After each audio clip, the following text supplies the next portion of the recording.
Hi, it's Leah from CoSchedule. Now that you have a few of those core concepts under your belt, it's time to start building your own marketing calendar. In this lesson, you're going to learn step by step how to get started building your new marketing calendar to help form that process that you're in need of.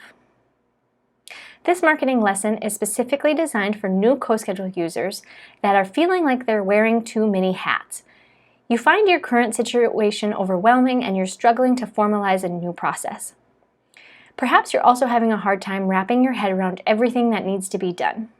Well, this is the perfect new course to get you started to understand how you can begin building your new marketing calendar in CoSchedule. In this lesson, we're going to talk about 3 different steps. The first one is how to add a project to your calendar on the publish date, how to give your project a name, and also adding your integrations. To get started adding a project to your calendar, you'll notice that there is a plus sign that appears on a calendar date when you hover over it with a mouse. Click that plus sign and choose which type of project you want to add to your calendar. Keep in mind that you want to add projects to your calendar on the date that they will go live, be published, or be completed. After you click that plus sign, you'll be prompted to give your new project a name. You'll see a pop-up that appears like this, which provides you some information. The first thing you'll want to do is name your project. You can also click this circle in order to apply a color label, or you can change the project owner by toggling down on the image here.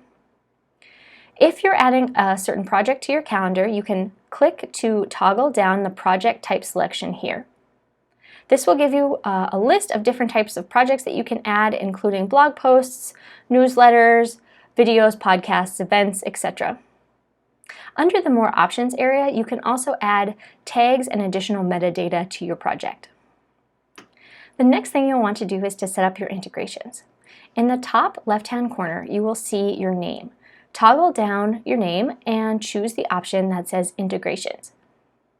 There'll be a whole list of different integrations that you can set up, but we recommend that you set up at least 3, which include your WordPress account if you are using WordPress, your email marketing platform like MailChimp or Constant Contact, as well as setting up all of your social media channels through your integrations.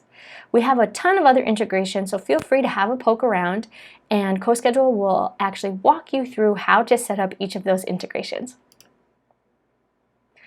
So those are the very first steps that you need to accomplish in order to begin building your very own marketing calendar. Thank you so much for joining.